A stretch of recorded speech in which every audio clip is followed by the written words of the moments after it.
네, 안녕하세요. 2부의 시작을 화려하게 열어볼 저는 주니어 보드 32기 A 신용호라고 합니다. 반갑습니다. 제가 오늘 말할 주제는요. 제가 학창 시절에 다녀온 자전거 국토 종주 여행인데요. 이 여행이 어떤 여행이냐 하면은 제가 살고 있는 대구에서부터 서울까지 자전거로 다녀온 여행입니다. 그러니까 저는 5박 6일로 이 여행을 갔다 왔던 거죠.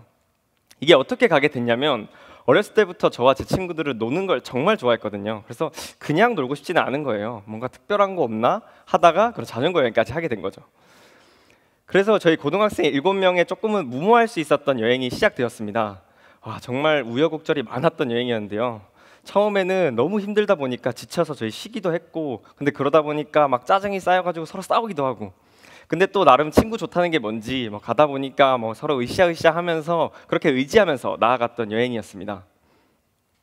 끝나고 나니까 뭔가 이걸 우리가 했어? 하는 성취감부터 해서 주변 사람들의 시선까지 정말 완벽한 여행이 아니었나라는 생각이 듭니다.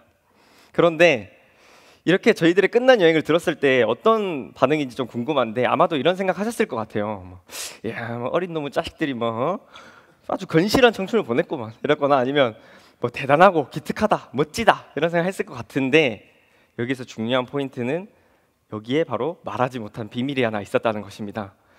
10년 동안 숨겨왔던 이 비밀을 오늘 이 자리에서 말씀드리려고 하는데요. 저희 어머니 아버지가 좀 충격을 받지 않았으면 하는 마음이 조금 있는데 한번 풀어보도록 하겠습니다. 이 이야기를 위해서 다시 처음으로 돌아갈게요. 여행의 시작으로. 이게 출발 사진인데 저와 제 친구들의 어떤 공통점을 한번 찾아보시면 될 것 같아요. 바로 기가 막힌 멸치였습니다. 이 말은 즉 다르게 얘기하자면 체력이 정말 안 좋았다라고도 해석할 수 있을 것 같은데요.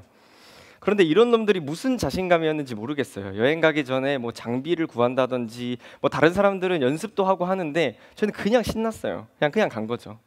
그렇게 출발한 여행은 처음에는 너무 신나서 소리도 지르고 친구들끼리 장난치면서 너무 시끄럽게 갔어요.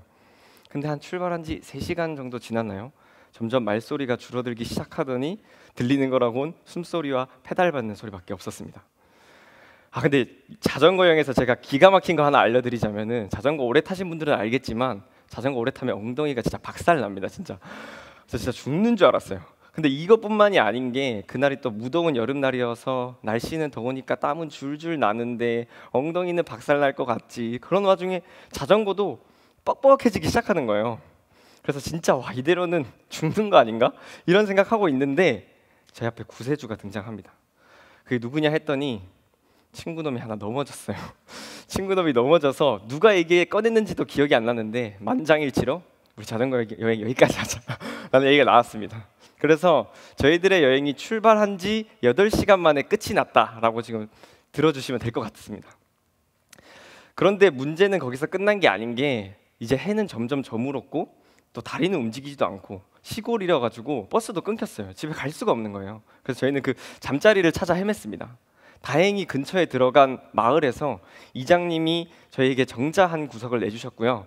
또 건너편에 있는 매점에서 아주머니들이 저희 좀 딱하게 여기셨는지 모기장까지 하나 주셨습니다. 그래서 그날 밤을 모기장과 정자를 하나 의지한 채로 그렇게 잠들었다고 할 수 있는 거죠. 그 다음 날이 돼서 다시 자전거를 이끌고 대구로 왔는데 집으로 돌아갈 수가 없는 거예요. 그게 왜냐하면요, 제가 저희 집에 귀한 집 아들내미거든요. 이게 좀 설명을 드리자면은 여러분, 아들내미가 자전거 여행 갔다 오면 집에서 보통 어떤 반응이 생기냐면요, 특히 저희 집에서는 아들내미 힘들까 싶어가지고 가방 무거울까 싶어가지고 가방 거치대 달아주고 포춘 쿠키 아시죠? 이런 쫄쫄이까지 구해주시고 보호대, 장비 그냥 오만 거 다 해주셨어요. 그러니까 저뿐만 아니라 제 친구들도 가족들의 기대와 응원 이런 건 그냥 한 몸에 받고 출발했다고 보시면 되는 거죠. 근데 이게 끝이 아닙니다. 또 저와 제 친구들 노는 거 좋아한다 그랬잖아요. 기가 막힌 인싸였습니다, 반에서. 근데 또 이 인싸들은 여행 같은 거 가는데 그냥 가지 않아요. 페이스북에 글 하나 올려줘야죠. 자전거 여행 갔다 오겠습니다. 글 하나 올려주고 주변에 동네방네 소문을 냈어요. 입방정을 그냥 그대로 떤 거예요. 그러니까 사춘기 소년들에게 가족들의 기대와 친구들한테 떤 입방정, 이걸 가지고 그냥 하루 만에 실패해서 집에 돌아온다? 있을 수 없는 일이었습니다. 그래서 저희는 남은 4박 5일을 시간을 때우기로 했습니다. 저희는 거짓골을 하고서 대구 시내를 누비면서 지금 보이시나요? 보디볼드 쇼 하면서 그냥 난리를 쳤어요. 찜질방, PC방 오가면서 4박 5일을 보냅니다. 그리고 집에 돌아왔을 때는 와, 너무 힘들었어, 너무 좋았어 하면서 성공적인 여행이었던 것처럼 집으로 다시 돌아온 거죠.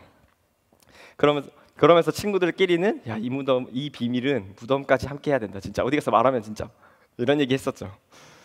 그러고 이 민망한 여행이 있는지 지금 10년이 지났습니다. 최근에 제가 여자친구랑 이제 맥주를 마실 일이 있었는데 맥주를 마시다가 이 이야기가 나왔어요. 자전거 국토정주 여행 갔다 왔다는 얘기를 하는데 여자친구한테 저도 모르게 거짓말을 하려고 하더라고요. 그 자전거 국토정주 여행 갔다 왔었는데 좋았어 이런 얘기 하려다가 근데 내가 이거 10년이나 지났고 여자친구인데 이걸 또 거짓말 해야 돼? 라는 생각에 진실된 버전의 이야기를 들려줬습니다. 근데 얘기를 막 하다 보니까 제가 발견했던 흥미로웠던 포인트 하나는 제가 이 이야기를 너무 흐뭇하게 아빠 미소 지으면서 하고 있다는 걸 발견했어요. 그래서 되게 하여튼 그게 신기했다라는 얘기를 드리는 거고요. 또 다른 이야기를 하나 더 하자면은 제가 이 발표를 위해서 다시 한번 그 정자를 찾아갔어요. 친구 한 명 데리고 같이 갔던 친구 한 명 데리고 찾아갔는데 너무 옛날 일이다 보니까 기억도 잘 안 나서 한참을 막 헤매다가 그 정자를 찾았는데 결국 마침내 그 마주한 정자 앞에서 저희가 한참을 그 정자를 돌아다니고 또 돌아오는 길 내내 친구와 막 누가 넘어졌었고 누가 집에 가자고 했었고 막 이런 얘기로 그냥 하면서 집에 돌아왔던 것 같아요. 그러니까 제가 숨겨왔던 비밀을 말씀드리자면은 그 비밀은 제가 자전거 국토정주 여행을 성공했다고 다들 제 지인들은 알고 있지만 사실은 그 여행이 실패했었다라는 사실입니다. 근데 발표를 준비하면서 좀 느꼈던 점은 내가 비록 무덤까지 가져가기로 한 비밀을 지키는 데에는 실패했지만 그래도 최소한 한 10년은 얘기할 수 있는 추억은 하나 쌓았다라는 생각을 했었습니다. 그래서 저 이제 이 자리에서는 뭔가 당당하게 얘기 한번 할 수 있을 것 같아요. 그래서 마지막으로 이렇게 소개드리고 발표를 마치겠습니다. 저는 자전거 국토정주에 실패한 놈 신영호였습니다. 감사합니다.